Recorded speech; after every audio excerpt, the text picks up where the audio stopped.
Price lord. ಕರ್ತನಾಮಕ್ಕೆ ಸ್ತೋತ್ರವಾಗಲಿ. ದೇವರು ಈ ಒಂದು ತಿಂಗಳಿನ 3ನೇ ದಿನಕ್ಕೆ ಕಾಲಿಡಲು ಕೊಟ್ಟಂಥ ಮಹಾಕೃಪೆಗಾಗಿ ದೇವರನ್ನು ನಾನು ಕೋಟಿ ಕೋಟಿ ಸ್ತೋತ್ರಗಳನ್ನು ಸಮರ್ಪಣೆ ಮಾಡ್ತಾ ಇದ್ದೇನೆ. ಪ್ರಿಯ ಸಹೋದರ ಸಹೋದರಿ, ಈ ದಿವಸ ದೇವರು ನಿಮ್ಮೊಟ್ಟಿಗೆ ಮಾತನಾಡಲಿಕ್ಕೆ ಬಹಳ ಇಷ್ಟವುಳ್ಳವಾಗಿದೆ. ಯಾಕೆಂದರೆ ದೇವರು ತನ್ನ ಸೃಷ್ಟಿ ಮಾಡಿದಂಥ ತನ್ನ ಮಕ್ಕಳೊಟ್ಟಿಗೆ ಮಾತನಾಡುವಂಥದ್ದು ದೇವರಿಗೆ ಬಹಳ ಸಂತೋಷವಾಗಿರುವಂಥ ಒಂದು ಸ್ವಭಾವ ದೇವರಿಗೆ ಅದು ಉಂಟು. ಪ್ರಿಯ ಸಹೋದರ ಸಹೋದರಿ, ಈ ಒಂದು ದಿವಸ ಪ್ರಾರಂಭ ಆಗುವುದಕ್ಕಿಂತ ಮುಂಚಿತವಾಗಿ ಈ ವರ್ಷ ಕೊಟ್ಟಂಥ ವಾಗ್ದಾನವನ್ನು ನೆನಪಿಗೆ ತಂದುಕೊಳ್ಳ್ರಿ. ನಿನ್ನ ವಿರುದ್ಧವಾಗಿ ಕಲ್ಪಿಸುವ ಯಾವ ಆಯುಧವೂ ನಿನ್ನ ವಿರುದ್ಧವಾಗಿ ಜಯಿಸಲ್ಲ. ನಿನ್ನ ಪರವಾಗಿ ರೋಗ ಬರುವುದು ಏನೇ ಬಂದರೂ ಸರಿನೇ, ನೀವು ಅದನ್ನು ಪ್ರತಿದಿನ ಘೋಷಣೆ ಮಾಡ್ರಿ.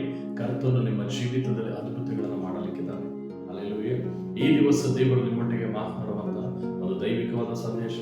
ಇವತ್ತು ದೇವರು ಈ ವಾಕ್ಯದ ಮೂಲಕವಾಗಿ ನಿಮ್ಮನ್ನು ಆಶೀರ್ವಾದ ಮಾಡುವಂತ ಒಂದು ಉತ್ತಮವಾದ ಸಂದೇಶ ಏನಂತಂದ್ರೆ, ಕೀರ್ತನೆ 91:14 ವಚನ ನೋಡ್ರಿ. ಅಲ್ಲಿ ವಾಕ್ಯ ಹೇಳ್ತದೆ, ಅವನು ನನ್ನಲ್ಲಿ ಆಸಕ್ತನಾಗಿರುವುದರಿಂದ ಅವನನ್ನು ರಕ್ಷಿಸುವೆನು. ಹಲ್ಲೆಲೂಯಾ. ದೇವರು ನಿನ್ನನ್ನು ನೋಡೇ ಹೇಳ್ತಾ ಇದ್ದಾರೆ, ದೇವರಲ್ಲಿ ಎಷ್ಟು ಆಸಕ್ತಿ ಉಳ್ಳವರಾಗಿದ್ದೀರಾ ನೀವು. ಪ್ರಾರ್ಥನೆ ವಿಷಯದಲ್ಲಿ ಆಸಕ್ತಿ ಆಗಿದ್ದೀರಾ, ಬೈಬಲ್ ಓದುವ ವಿಷಯದಲ್ಲಿ ಆಸಕ್ತಿ ಆಗಿದ್ದೀರಾ, ಸಭೆಗೆ ಹೋಗುವ ವಿಷಯದಲ್ಲಿ ನೀನು ಆಸಕ್ತಿ ಆಗಿದೆಯಾ? ಕರ್ತನು ನಿನ್ನನ್ನು ನೋಡೇ ಕೇಳ್ತಾ ಇದ್ದಾನೆ. ನೀನು ದೇವರಲ್ಲಿ ಆಸಕ್ತಿ ಉಳ್ಳವರಾಗಿರೋದಾದ್ರೆ ದೇವರು ಹೇಳ್ತಾ ಇದ್ದಾರೆ, ಈ ದಿವಸ ನೀನು ಜೀವಿತವನ್ನು ರಕ್ಷಿಸುವಂತವರಾಗಿದ್ದಾರೆ. ನೀನು ಹೋಗುವಾಗಲೂ ಬರುವಾಗಲೂ ರಕ್ಷಣೆ ಕೊಡುವಂತವರಾಗಿದ್ದಾರೆ. ನಿನ್ನ ಎಲ್ಲ ಅಪಾಯಗಳಿಂದ ತಪ್ಪಿಸಿ ನೀನು ರಕ್ಷಣೆ ಕೊಡಲಿಕ್ಕಿದ್ದಾರೆ. ನಿನ್ನ ಜೀವಿತದಲ್ಲಿ ಬರುವಂತ ಎಲ್ಲ ರೋಗಗಳು, ಎಲ್ಲ ಸಮಸ್ಯೆಗಳಿಂದ, ಎಲ್ಲ ಹೋರಾಟಗಳಿಂದ ದೇವರು ನಿನ್ನ ರಕ್ಷಣೆ ಮಾಡಲಿಕ್ಕಿದ್ದಾರೆ. ನೀನು ನಿಜವಾಗಿಯೂ ದೇವರಲ್ಲಿ ಆಸಕ್ತಿ ಆಗಿದ್ದೀರ. ಒಂದು ವೇಳೆ ನೀವು ಆಸಕ್ತಿ ಇಲ್ಲ ಅಂದ್ರೆ ನಿಮ್ಮ ಹೃದಯದ ಮೇಲೆ ಕೈ ಇಟ್ಟು ಪ್ರಾರ್ಥನೆ ಮಾಡ್ರಿ. ಅಪ್ಪ, ನಾನು ಆಸಕ್ತಿ ಉಳ್ಳವರಾಗಿ ಮುಂದೆ ಇರ್ತೀನಿ. ನಿನ್ನ ಸಭೆಗೆ ಹೋಗುವ ವಿಷಯದಲ್ಲಿ ಆಸಕ್ತಿ ಆಗಿರ್ತೀನಿ.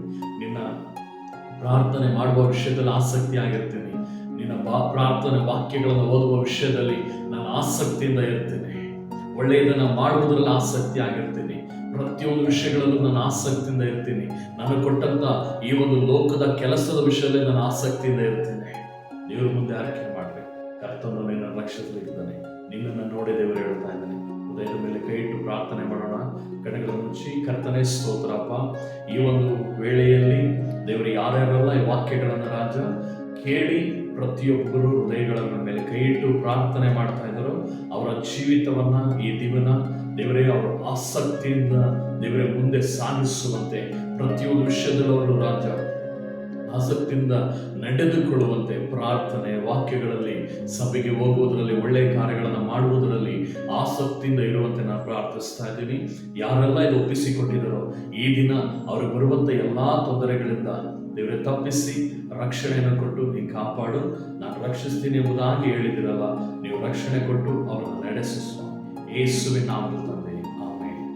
ದೇವರು ನಿನ್ನನ್ನು ನೋಡಿ ಕೇಳಿದ್ದಾರೆ. ನೀನು ಆಸಕ್ತಿಯಿಂದ ಇರೋದ್ರಿಂದ ದೇವರು ನಿನ್ನನ್ನು ಇವತ್ತು ಎಲ್ಲ ಅಪಾಯಗಳಿಂದ ತಪ್ಪಿಸಿ ಕಾಪಾಡಲು